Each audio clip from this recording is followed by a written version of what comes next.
Hi everyone, I'm Michael, Hi, I'm Gopna. I'm Tiffany. and today our presentation is on the chemistry behind antibiotic drugs, more specifically penicillin. So our body's immune system is our primary line of defense against illnesses and bacteria that may contaminate our bodies. Though our immune system's network of cells and tissues may fight together to fight disease, sometimes additional support is needed. Medicine has thus led to new developments, and specifically for antibiotics, antibiotics are a great way to fight off bacterial infections.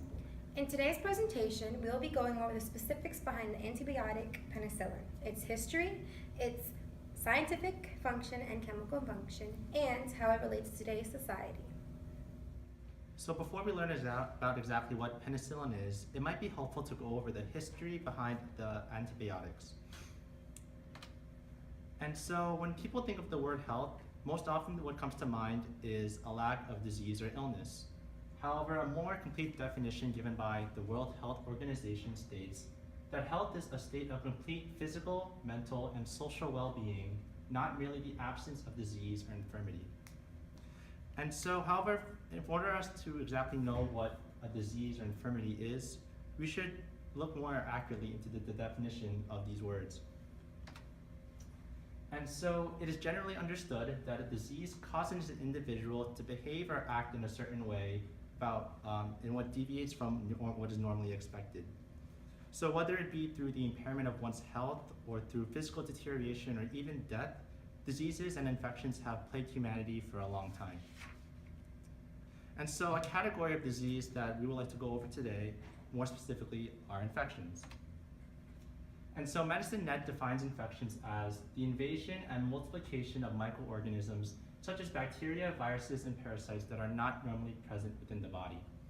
And we can kind of divide the infections into two different categories. We have bacterial infections and viral infections. And so for today's presentation, we'll be focusing our efforts on bacterial infections and how we can cure those infections within certain people. And so this led to the rise of antibiotics. And antibiotics are a class of drugs that are used to treat bacterial infections. They are specifically engineered to combat or destroy the certain microorganisms that may enter one's body and produce harmful effects. Historically speaking, we know that penicillin was actually the first drug of antibiotics produced back in 1928 by Alexander Fleming. And so while he was in his lab, he was culturing the Staphylococcus aureus bacteria. And when he was culturing these cells in petri dishes, he noticed that there were these certain zones of inhibition, or these spots where the bacteria wasn't growing due to mold spores. And so he called these mold spores Penicillium rubrum, and he learned that these mold spores prevented the growth of bacteria. However, it would take more than a decade or 15 years before penicillin was made available for commercial use. And the first safe antibiotic put on the market was known as Prontosil. And Prontosil was made in the 1930s by German biochemist Gerhard Damach. And this is the first synthetic sulfonamide-based drug that is still used even today. And so 10 to 15 years later, through the work of researchers Howard Walter Florey and Ernest Boris Chain, penicillin was able to be mass-produced and made safe for commercial use and put on the market. And so its release into the market began this so-called golden age of antibiotics, which lasted from 1940 to 1962.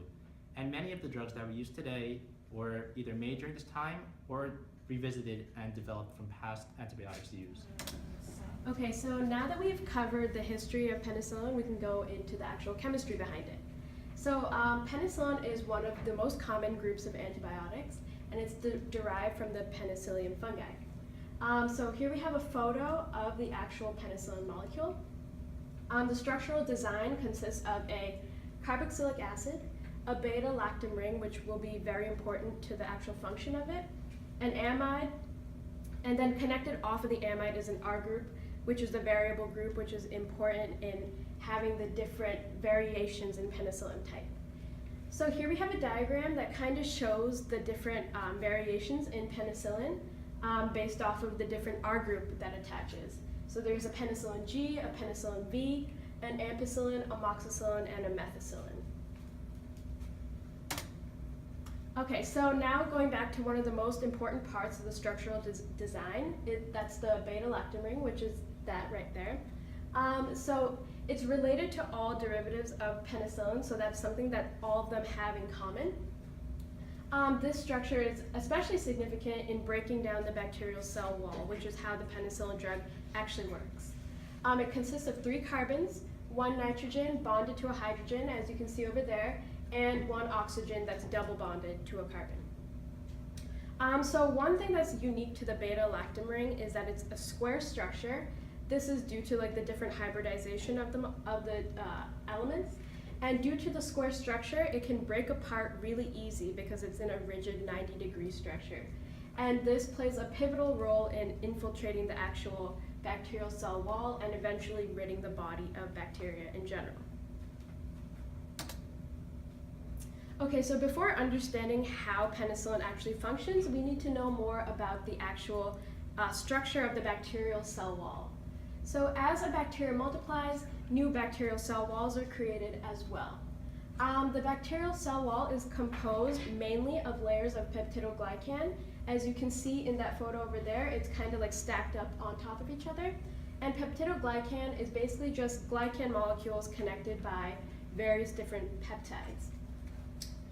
So the connection of peptides is known as a cross-link. So as more and more of these peptidoglycan molecules stack on top of each other, it creates various different cross-links that are involved with the rigid and strong structure of peptidoglycan as a cell wall.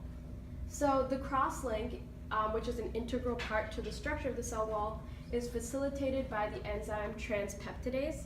And transpeptidase is especially important because it makes the process go by much faster. Here we have a little diagram of the actual peptidoglycan molecule. Okay, so now we can get into how penicillin functions.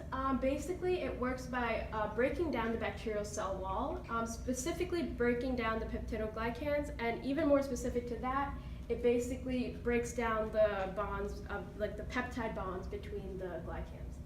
So here we have the beta-lactam ring. It breaks apart and it binds to the transpeptidase enzyme, which we said was important in creating the crosslinks.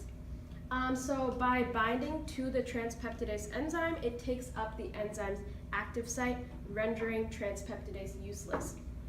So this inhibits the cell's ability to form a structurally sound cell wall because the transpeptidase enzyme is basically useless. So with the transpeptidase enzyme becoming useless, it creates a really faulty cell wall that oftentimes has a lot of holes in it.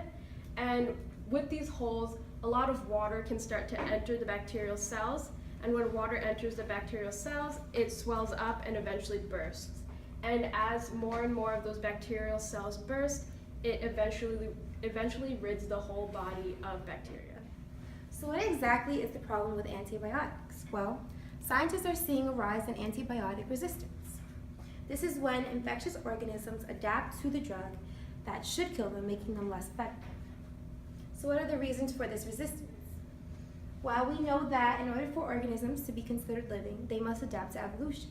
And bacteria does that very well, as it adapts very quickly to evolution. So in order to keep up with that, we have to keep up with the drug and continue to adapt it.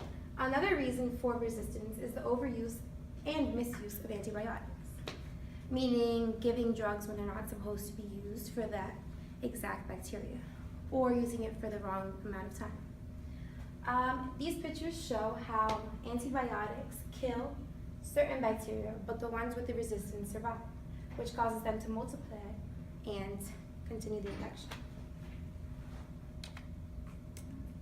So how do we currently use antibiotics? Well, there's a very wide variety of antibiotics on the market. There's ones that target small bacterial infections, such as acne, and then there's some that target dangerous infections. These pictures show how the drug, the antibiotic dioxycycline, affects the bacteria that causes acne on many people's faces. It seems to be very effective. It can also be used on people who have weak immune systems.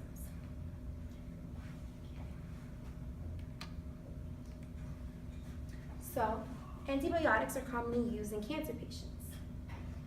The treatments that they undergo are chemotherapy, radiation, or immunotherapy. Chemotherapy causes a reduction of white blood cells, and as you know, white blood cells are used to combat infections. Radiation can damage the skin and cause wounds, which can also make them susceptible to infections.